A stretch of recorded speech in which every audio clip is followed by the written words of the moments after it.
The festive season is here, so let's make some chai-misu or chia-misu. That's what the autocorrect wants me to always autocorrect chai to, chia. But it's actually chai-misu. We're taking tiramisu and adding some chai flavor to it. Chai is this amazing Indian tea which has cardamom, cinnamon, cloves, and ginger. We're gonna make that chai with a ton of the chai masala blend, soak it in this vanilla cake, and top it with this cardamom cream mixture. Is just going to be so wonderful, all of those flavors together, and it comes together really easily as well.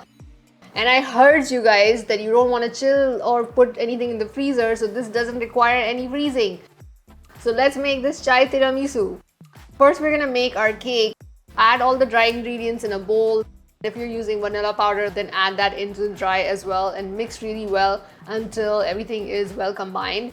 Then add in the oil and non-dairy milk. Start by adding about a cup of the non-dairy milk and mix it in and see if you need more. Add a tablespoon at a time until you get a flowy batter. The batter initially will be lumpy, so keep mixing until all of the dry ingredients are incorporated.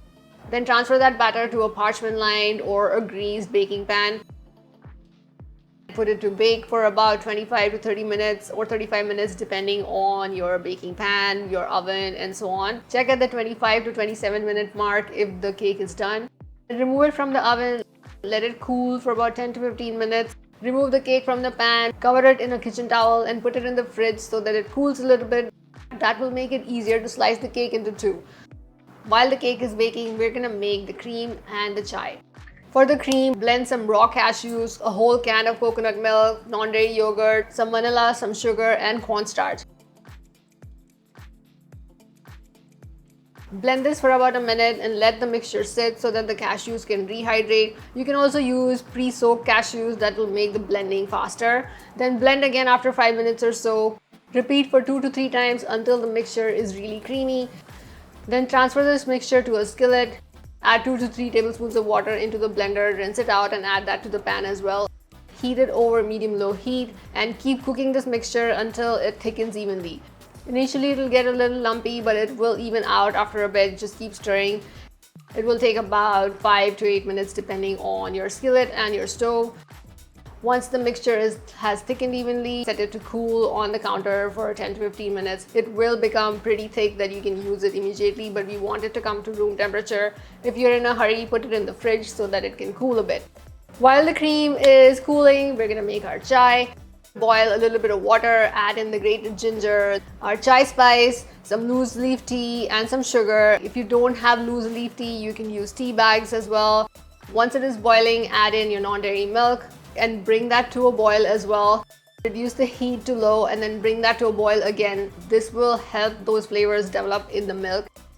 Oat milk is the best option here. If you do try some other milks, some of the nut milks don't really do that well when you boil them so much. So you really want to use a non-dairy milk that will withstand that heating. Once it has come to a boil, cool for a little bit and then strain into a container that you can use to pour. Now we have the chai ready, the cream ready, and the cake in the fridge. So get that cake out, slice it using a really sharp knife into 2 pieces. Put the slice side up so that you don't have to poke holes in that cake. The cake will absorb a lot of that chai because of that open crumb. Soak that slice thoroughly with your chai. Scoop out half of the cream and spread that evenly. Then place the next cake slice on top and soak that with chai as well. And put the rest of the cream over it, spread that with a spatula.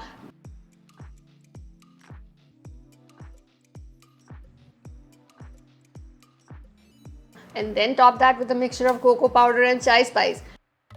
Just take some cocoa powder in a strainer, add a little bit of the chai spice, mix it with a spoon and sprinkle it all over. You can use cinnamon instead of chai spice. If you want it to be more cardamom, just use ground cardamom instead of the chai spice. This is going to be a fabulous dessert. You can keep it in the fridge for up to 4 days and serve it. It comes out beautiful every time you slice it.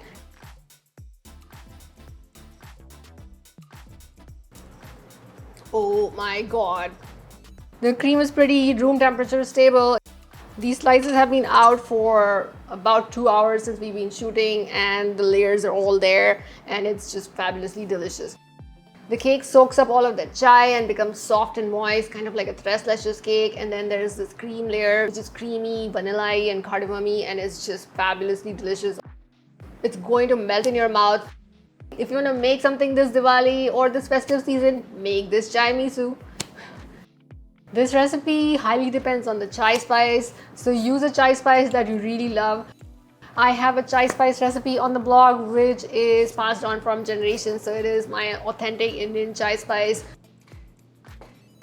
If you do try this recipe, do let me know in the comments how you liked it. Don't forget to subscribe to my YouTube channel for more easy vegan recipes, fun vegan recipes, creative vegan recipes, and so much more. Thank you for watching, and I'll see you in the next video.